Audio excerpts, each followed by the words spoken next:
It's been more than a year, but North Carolina Superior Court Judge Winston Gilchrist has finally ruled on Daniel Green's latest motion for appropriate relief, known as an MAR. In the 97-page ruling, Gilchrist noted that Green's MAR in some form or fashion has been pending for 20-plus years, and that, quote, "It's time for us to make a decision about the direction we're going to go in this case." As we've established multiple times in this podcast, Daniel was convicted in 1996 of killing James Jordan, Michael Jordan's father, in 1993 in Robeson County. He has always maintained his innocence in the murder, admitting only to helping his friend and co-defendant in the case, Larry Demery, to get rid of James Jordan's body. At trial, Larry testified against Daniel and said that Daniel fired the fatal shot.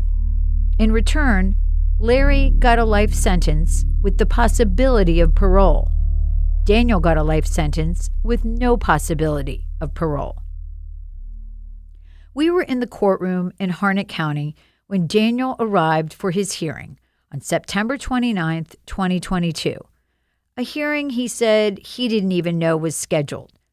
He told the judge he was tired and had taken some medication that affected his mind.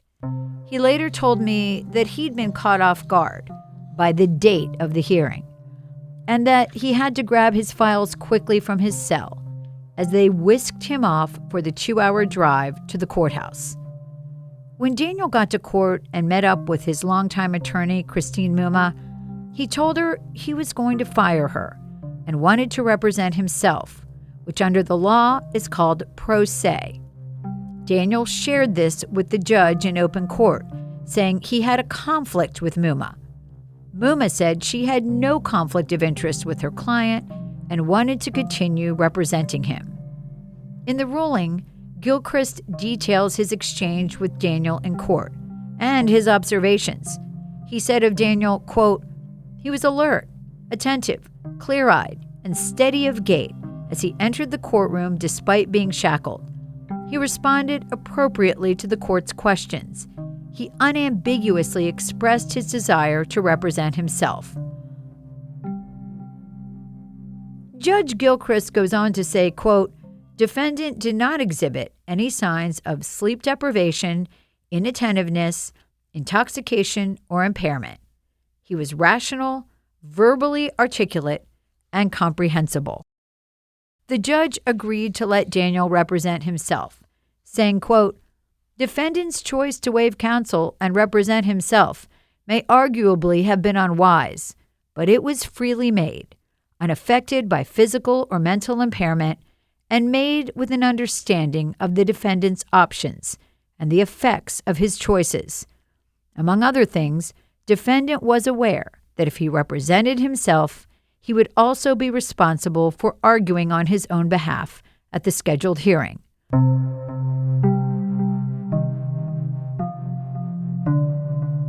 Daniel did the best he could under the circumstances to represent himself, even though he later told me he felt woefully unprepared that day. At stake was whether the judge would grant an evidentiary hearing.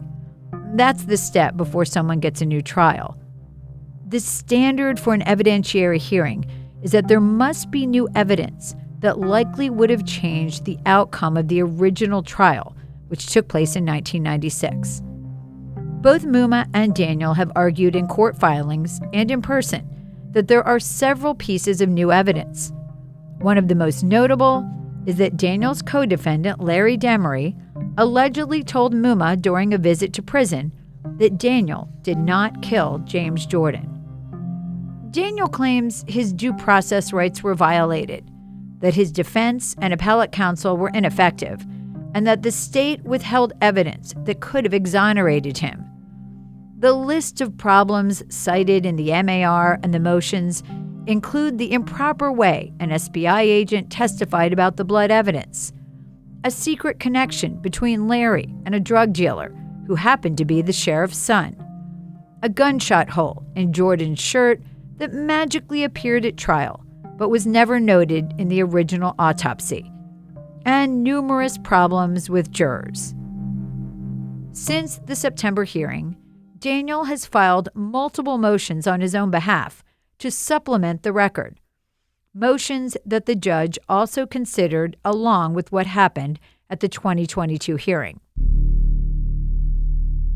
In the new order, dated October 24, 2023, Judge Gilchrist not only denied all of Daniel's supplemental motions, but he also denied the original request for an evidentiary hearing, saying, quote, "Defendant fails to show that the prosecution knowingly presented false and misleading evidence against him in violation of his due process rights."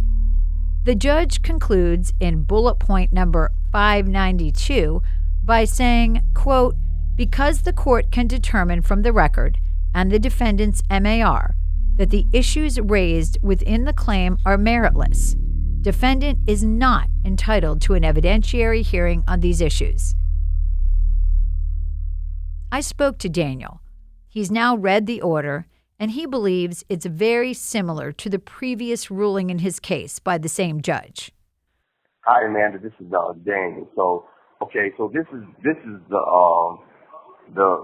comment that I have is that when the court denied the same motion again, that this call will be monitored and recorded.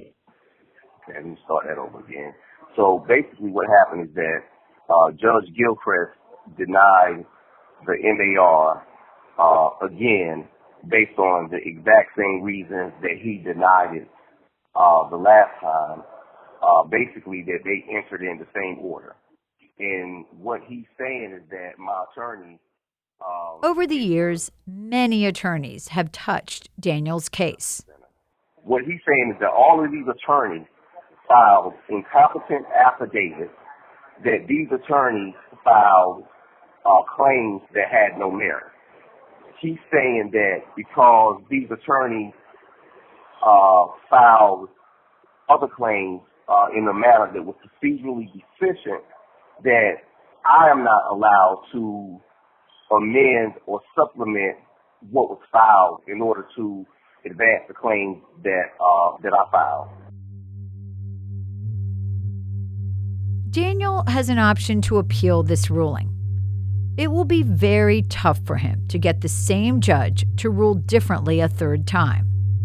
It will also be very tough to do this without an attorney. People who represent themselves very rarely get favorable rulings from the court. But Daniel told me he is open to getting a new attorney. So we'll see what happens.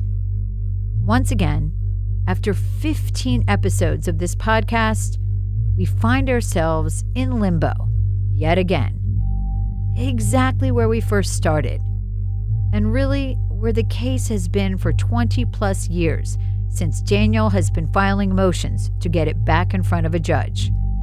I wish we could deliver you a story wrapped up in a bow with a nice, neat ending. But that's not how the criminal justice system works. And it's definitely not how life works. Maybe you'll hear from us down the road if there's a new development. For now, we leave you with the unwavering knowledge that Daniel Green never intends to stop fighting. I'm Amanda Lamb, and this is Follow the Truth.